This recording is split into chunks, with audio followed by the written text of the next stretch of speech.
Hello. It is Moonshine Oracle with a full moon elemental check-in for the water element. Cancer, Scorpio, Pisces. This could be anywhere in your chart, anywhere in the current swatches.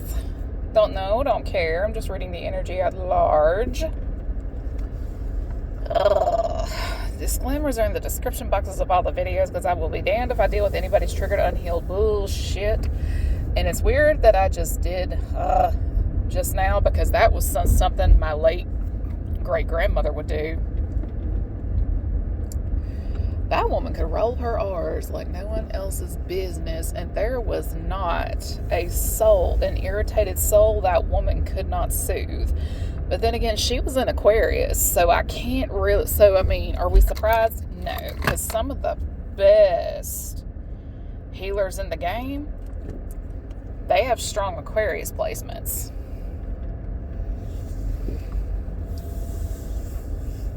Somebody here is just real pissy.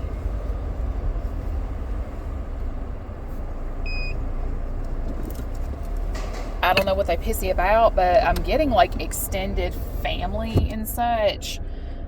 You just made smarter choices than they did, and they mad. You have a better paying job than them, and they're mad. You don't have as many bills as them, and they're mad. You just don't have seemingly a lot of bullshit in your life, so they gotta, guess what?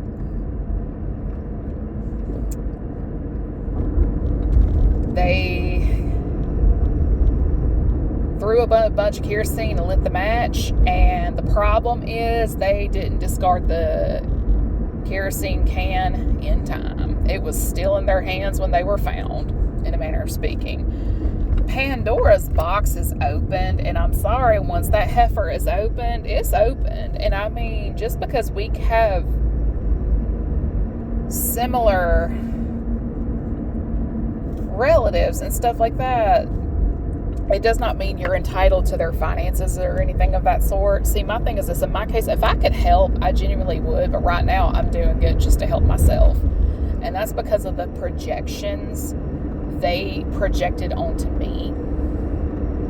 Like there's a reason I do not fuck with a lot of my dad's kin. I don't rock with a lot of my mama's side either. Because if you're on some karmic bullshit, I ain't coming to help your asses. But it's like, let me find out that you are the nucleus of the cell that is the problem at hand. Because my understanding is everybody has that one auntie in the family that just, she's not a looker. She is not a looker. Does that give you the right to fuck up somebody's life? No, it does not. Your life is going to be a reflection of the choices you make.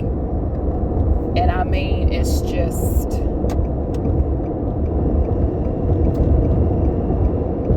Just because we have similar relatives does not mean we're all going to look the same. And I'll say it once, I will say it again. If you have a problem with somebody's physical appearance, like you are mad because they got a better face card than you, take that shit up with your mama and your daddy.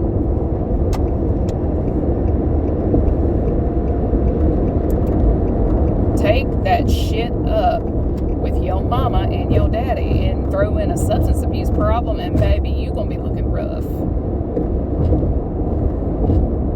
You gonna be looking rough.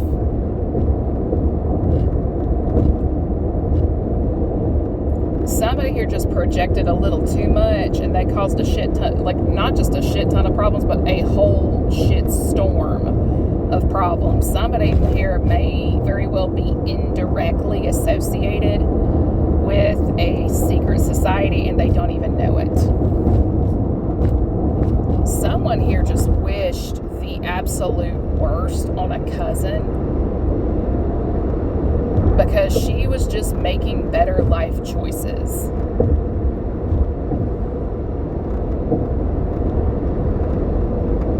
The only problem is she projected onto the whole entire family, my God. Because what I keep seeing is like, my understanding is it is from a Celtic practice. If you watch Outlander, you'll see one of the episodes that Claire pulls out a straw-like doll out from under the bed. And Jamie immediately knew what it was. It was an ill wish. Because I had a vision of one of my cousins, because this applies to me too. I had a vision of one of my cousins who has a long history of drug abuse and stuff like that.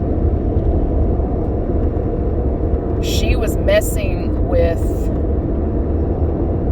a doll of that sort, in a manner of speaking. Not quite a puppet doll, but you kind of get the gist of the idea, right?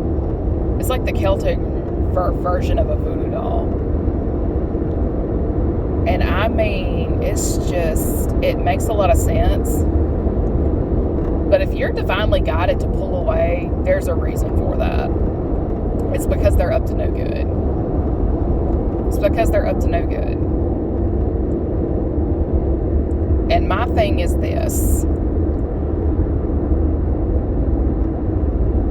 Some people take their peace of mind very, very, very seriously.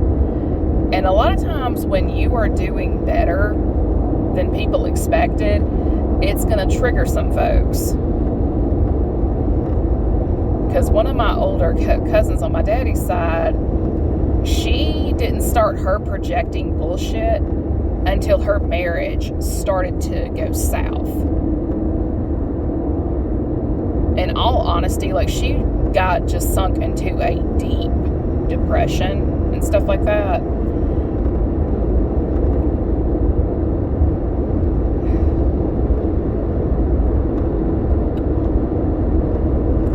I don't know what this great aunt was into. I just know, like, her just speaking down on people is witchcraft alone.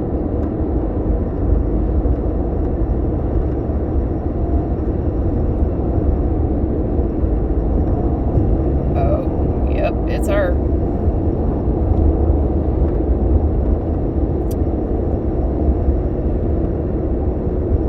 When men don't want to be your husband anymore, they mean as hell. 9 times out of 10, they already have somebody else in mind that they want to be with. But they can't because they're legally stuck to you.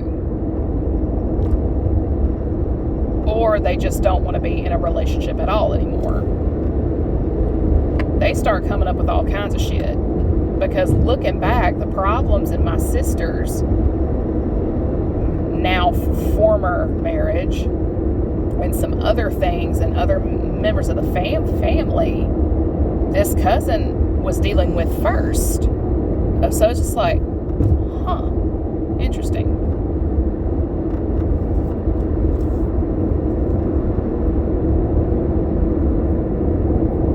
I don't know, but I've been picking up on too some teenagers in a rural area, like, into the craft, and a lot of them just do not know what they're doing. I don't think they practice protection first.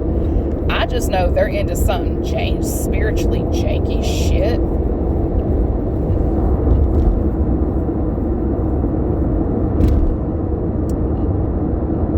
And my thing is this: just because it looks like a person has money doesn't necessarily mean they're loaded. A lot of people right now, if they are rich, it's like bills paid and able to feed themselves rich. They're not stunting on the ground, nothing. Somebody just cannot tell the difference between real life and social fucking media. If you are anything like me, there is a reason you keep your private life as private as possible. There's a reason. That food blog I run, that thing is 100% out of my own pocket. I have no sponsorships, no nothing. That is 100% out of my pocket.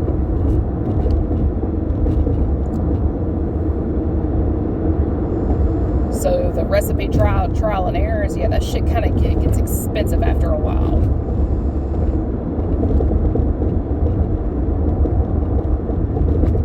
It does.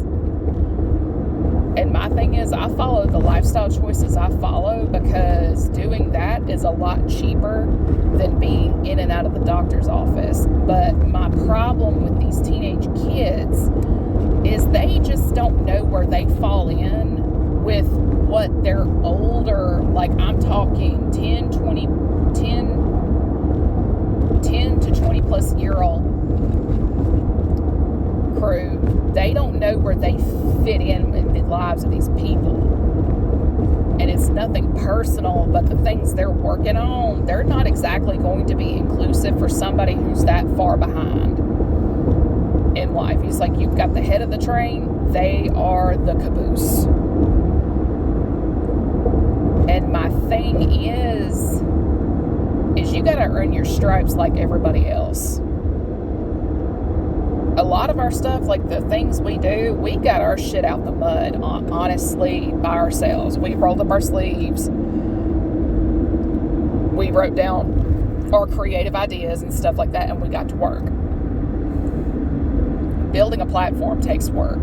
Building a business takes work. Moving up in your career takes work. So you have people, say my age and older, and then you have this younger group over here who don't know where they fit in. They're expected to be given a place in whatever it is you've got because they're kin to you. And it's like, no, that is not how this shit works. They're mad, they're angry, they're projecting, they just want to have a livable wage, they just want to be able to live life and have a little fun in the process. But life is fucking expensive. My problem with this age bracket is a lot of them just are not trainable. And to be brutally honest, I don't see a lot of them in office spaces. I don't. Every now and then I'll see one in a teller line at a bank, but I do not see them in office environments. In my area, at the very least. I might see an intern every now and then, but other than that, I do not see full-time employees in that age bracket in my line of work. Now, keep in mind, not all areas are the same. I'm just saying, like, in my area specifically.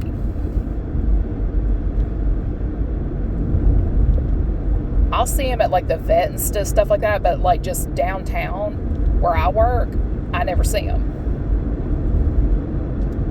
And truth be told, a chunk of them just are not employable. They're not. They're not teachable. They're not trainable. Therefore, we're not able to hire them and stuff like that.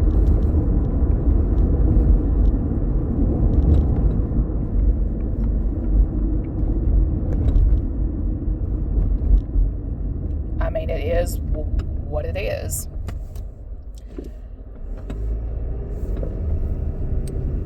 I don't know. There's just like a lot of entitlement in terms of like, hey, because we're family, X, Y, and Z is like, nope.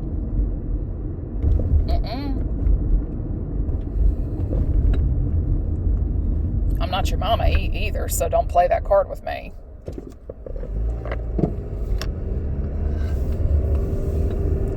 But at the same time,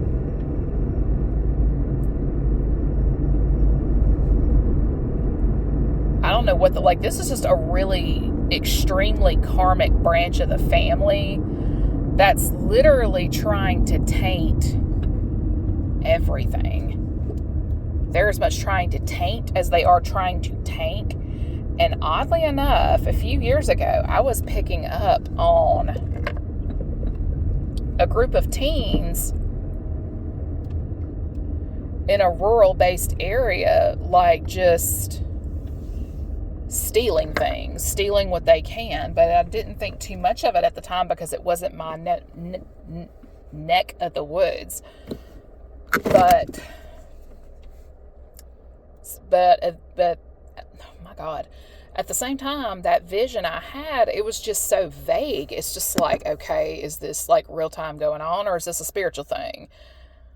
It starts in spirit, but it ends up becoming tangible. A lot of these people that are going to be breaking into people's homes to steal like groceries, detergent, softener, and stuff like that, it's going to be kids that are between 16 to 22, 23 years old.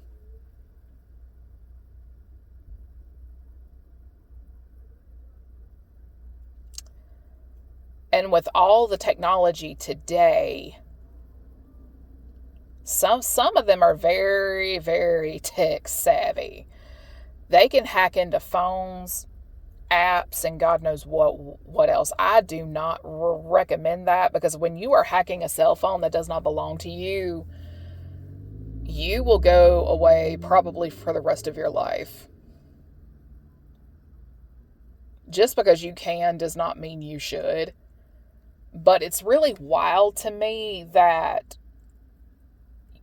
these kids are out here trying to steamroll and destroy everything everybody is working on because the people they feel entitled to cannot give them $20.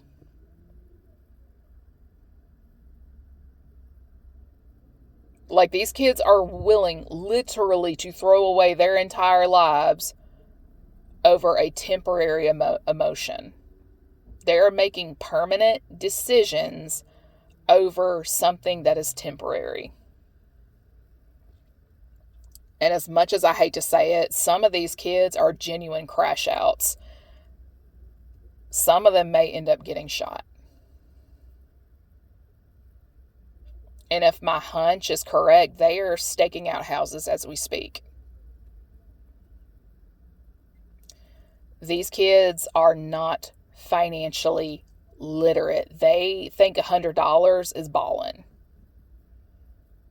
not knowing that $100 is like half your power bill.